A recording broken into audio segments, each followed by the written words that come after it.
real-time battles, mega evolution, and sneak attacks. Pokémon Legends Z-A is taking some bold steps forward in the series. However, that doesn't necessarily mean it's headed in the right direction, as for every exciting reveal, there is also a growing list of concerns. And if you loved Legends Arceus for its freedom, exploration, and mystery, then Z-A might just be taking you for a very different ride. Pokémon Legends Z-A is entirely set in Lumio City. We've seen grassy parks, narrow canals and gravel lots tucked between tall buildings. Now that's a big shift from the snowy mountains and ancient caves we've seen in Legends Arceus. That game thrived on its variety, from the breezy grasslands and murky swamps to icy tundras and widespread oceans. Each zone felt alive and distinct, filled with its own Pokémon and secrets. Lumio City may be massive, but is it really big enough to replace that kind of environmental diversity? The main catching areas in Z-A are the wild zones, and interestingly, they're numbered. This might suggest a return to a more structured progression through the game instead of a completely open-ended experience. With so many recent games chasing the open world format, it's refreshing to see a design that might prioritize the pacing and story. Unlocking zones over time can bring back that satisfying feeling of progress, instead of rushing ahead and hoping a level 70 Pokemon decides to obey you. With that said, the wild zones currently look like fenced off playgrounds sitting behind a shopping centre. If the majority of Pokemon are only found within these areas, they could wind up feeling particularly cramped when trying to accommodate the vast range of Pokemon that we're used to seeing populate an entire region. And within that limited environment, you have to wonder what the movement across the city itself is gonna feel like. In Legends Arceus, exploring the world was a huge part of the experience. You didn't just walk, you rode Weirdeer across fields, swam with Basculegion, climbed cliffs with Sneasler, and soared through the sky with Braviary. Each new mount unlocked new terrain and added a strong sense of progress to your journey. But in Z-A, we haven't seen anything like that yet. We've only seen the Rotom phone zipping you from one rooftop to another, and it almost looks like the Rotom bike from Sword and Shield that was functional, but not exactly fun. There is no sign of riding through the streets on the back of a go-goat,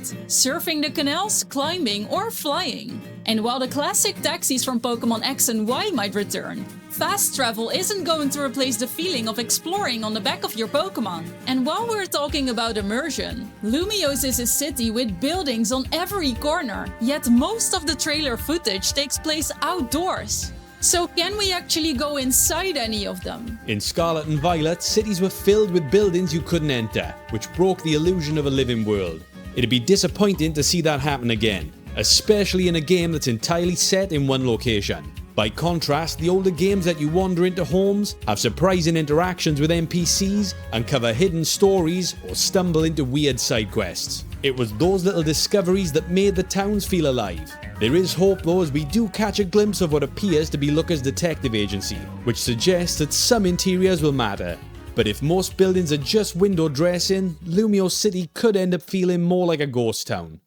One area where Lumiose could shine, however, is character customization. This is the fashion capital of Kalos after all. We get a peek at shops that hint at the return of outfits and style options, hopefully going beyond the school uniform limitations of Scarlet and Violet. It would be great to see a return to Sword and Shield or Legends Arceus level of freedom, where you can unlock new hairstyles, clothing, and accessories as you progress in the game. But beyond how the city feels to explore is the question about what you'll actually do in it. At the core of any Pokémon game is catching Pokémon, and Z-A seems to make a subtle but important change. One thing we do know is that Pokémon Legends Z-A keeps the seamless real-time catching mechanics from Legends Arceus. You can sneak, aim, and throw all in real time. But there is one key difference. When a Pokémon's HP hits 0, it doesn't seem to faint anymore. Instead, it becomes dizzy, like it's stunned or dazed. Now, it's not confirmed yet exactly what that means, but if you can just spam Pokeballs during this state with no restrictions, it could potentially hurt that rewarding feeling that comes with carefully and strategically getting a strong Pokemon to low health before finally capturing it.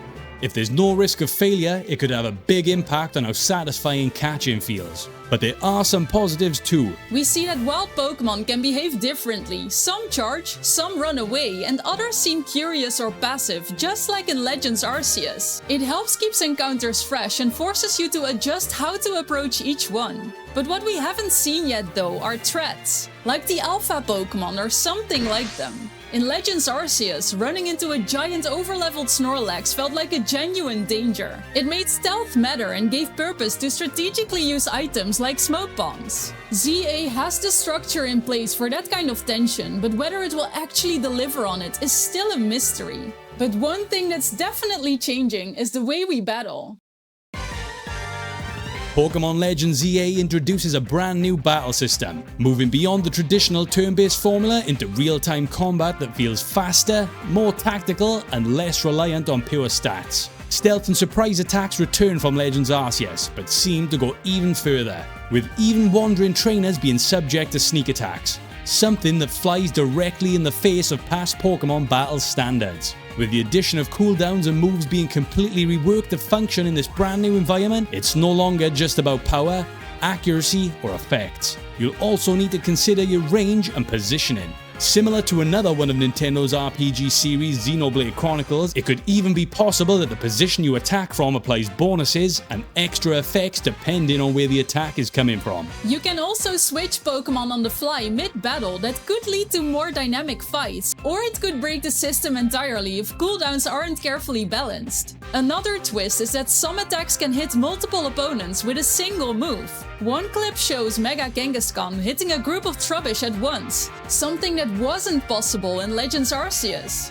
So far, the focus on battling is front and center. The name Z-A literally refers to climbing the competitive ranks from Z to A in the Z-A Royale. It's clear that this competitive system is a huge part of the game's identity, and so is the new battle system. But that also raises a bigger question. Could the game be too focused on battling?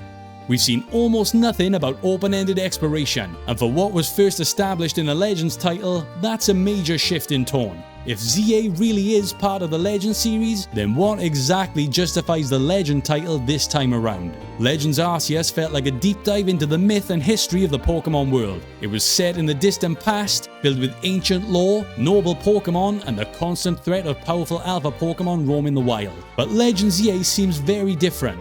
This time we're in the middle of a modern city. There's no sign of an ancient conflict or mythological threat. The only sign of a legend so far is Zygarde, a legendary Pokémon that's never quite gotten the spotlight it deserves. It was barely present in X and Y and got sidelined again in Sun and Moon. Zygarde should be at the heart of this game, but all we've seen so far is one of its many cells and its 10% form running through the streets. One noticeable detail in the trailer is that NPCs repeatedly mention the granting of a wish when you reach rank A. Could this prize potentially be tied to the ultimate weapon that has the power to revive dead Pokémon and wipe out entire armies, or even a sign that another legendary, like the Eternal Flower Floette, could play a major role in the endgame? We've also seen AZ and the company called Quasardico, but their roles remain unclear. Even your rival is described as a friend and an ally rather than an antagonist. That said, the fact that the Legends games are single-player focused can be a major advantage.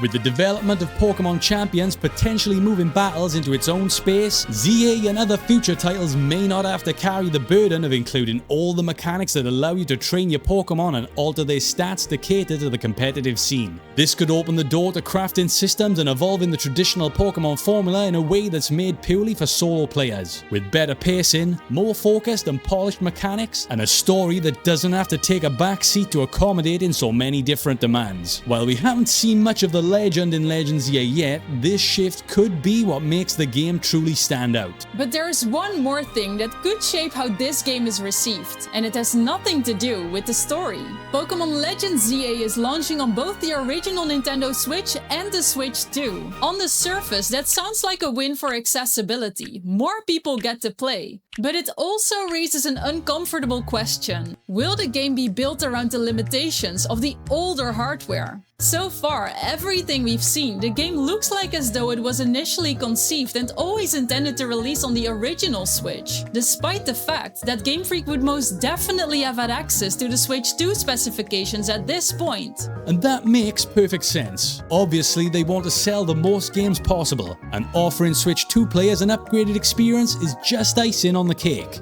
Except for one detail. The Switch 2 version will cost $10 more. Players upgrading to Nintendo's next console will pay extra. As of now, the only confirmed benefits are better resolution, faster load times, and smoother frame rates. That's nice and all, but it's not exactly a next-gen leap, and it begs the question, would Legends Z-A be a better game with larger zones, deeper mechanics, or an expanded world if it were taking full advantage of the new system? Maybe not. But with the focus set on offering the game to the largest player base rather than pushing this new experience to the limit, this may just end up being a Switch 1 game with the settings turned up to the max for those who spend more. And that stings, especially when Scarlet and Violet just received all those benefits for free. At the end of the day, Pokémon Legends Z-A looks promising. We're excited about the new battle mechanics, the return of Mega Evolution, and the potential spotlight for underused Pokémon like Zygarde. We're sure to be covering more on Z-A as we get closer to launch and beyond, so make sure to subscribe. And in the meantime, let us know your thoughts about Legends Z-A in the comments below.